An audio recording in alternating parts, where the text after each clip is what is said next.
The Lord be with you. And with your spirit. Reading from the Holy Gospel according to Saint Mark. Glory to you, O Lord.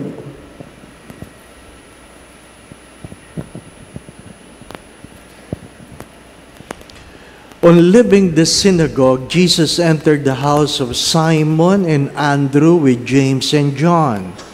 Simon's mother-in-law lay sick with a fever. They immediately told him about her. He approached, grabs her hand, and helped her up.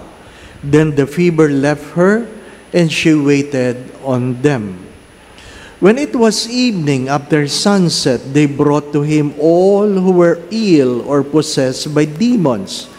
The whole town was gathered at the door. He cured many who were sick with various diseases, and he drove out many demons, not permitting them to speak, because they knew him. Rising very early before dawn, he left and went up to a deserted place where he prayed. Simon and those who were with him pursued him, and on finding him said, "Everyone is looking for you." He told them, "Let us go on to the nearby villages, that I may preach there also. For this purpose I have come." So he went into their synagogues preaching and driving out demons throughout the whole of Galilee.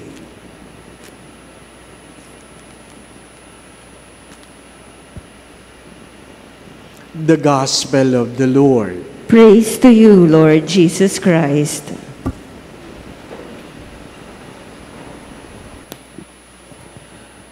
Saint Isidore or San Isidro Labrador would come early in the church. Sometimes the church were still closed, but he would stand in front of the door and utter the words, "Here I am, Lord.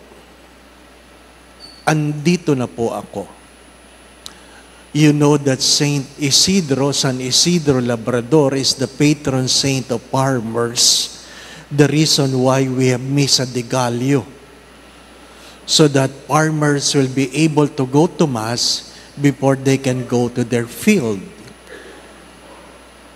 There's nothing written about him except those words, his prayers. "Andito na po ako, Lord. Here I am." And after some time before the Blessed Sacrament, he would say, "Aalis na po ako. Aalis na po ako." Nothing dramatic. Nothing spectacular. Listen to the words. "Here I am, and I have to go." And you know the miracles that took place many times while he was in his prayer. It was the angels who will do the cultivation of the land while he was praying.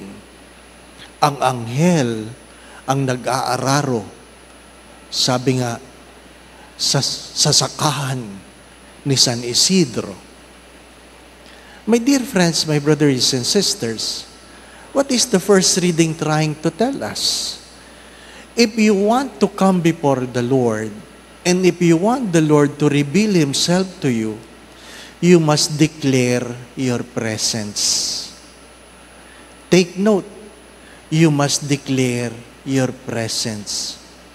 "Here I am, Lord." Why? Why? Because sometimes you are here, but you are not here. Hello? Sometimes you are here, but you are not here. Your mind and your hearts are not with you. Coming from your work, you are inside the church, but your thought is still about your work. You are here, but you are not here. If you want the Lord to reveal Himself to you, you must declare your presence. "Here I am, Lord." Second, you must know and declare your intentions. Speak, "Lord, your servant is listening." because you can be here, but you are not attentive. You are here, still, you are not ready to listen. Andito ka nga, natutulog ka naman. Andito ka nga, nag-aantay ka lang naman ng ibang bagay. An encounter with God, as many times, prayer is not a self-centered monologue, but a God-centered dialogue. My dear friends, hopefully, the responsorial psalm is what is in our heart. Here I am, Lord, I have come to do your will. If you look at the gospel, healing takes place with a humble confession. Here I am, Lord, I am sick. I want your healing. Amen.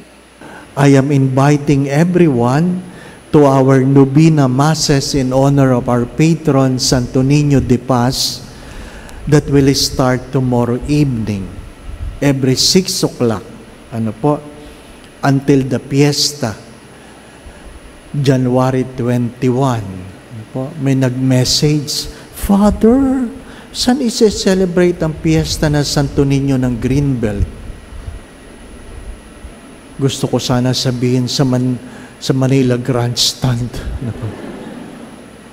Saan? Dito. Di po ba? Alam naman sa Cebu. Ba?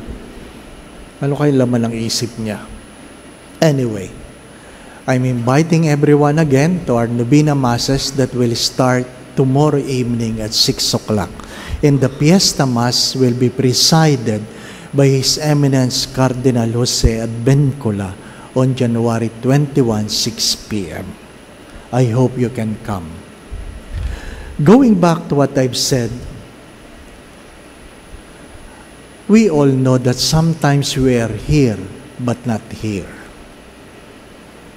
Sometimes kaharap mo yung asawa mo pero wala doon, no? Ibang nasa isip. My dear friends, my brothers and sisters, in every Mass we say, Lord, hear our prayer. In all Masses you have attended, you have said that, Lord, hear our prayer.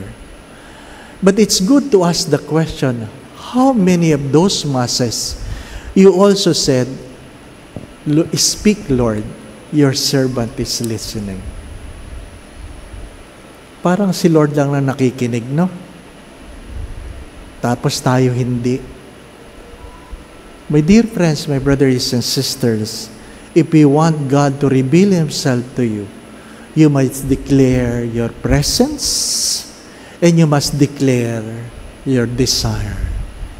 Here I am, Lord. Speak. Your servant is listening. The Lord be with you. And with your spirit. And may Almighty God bless you and your family.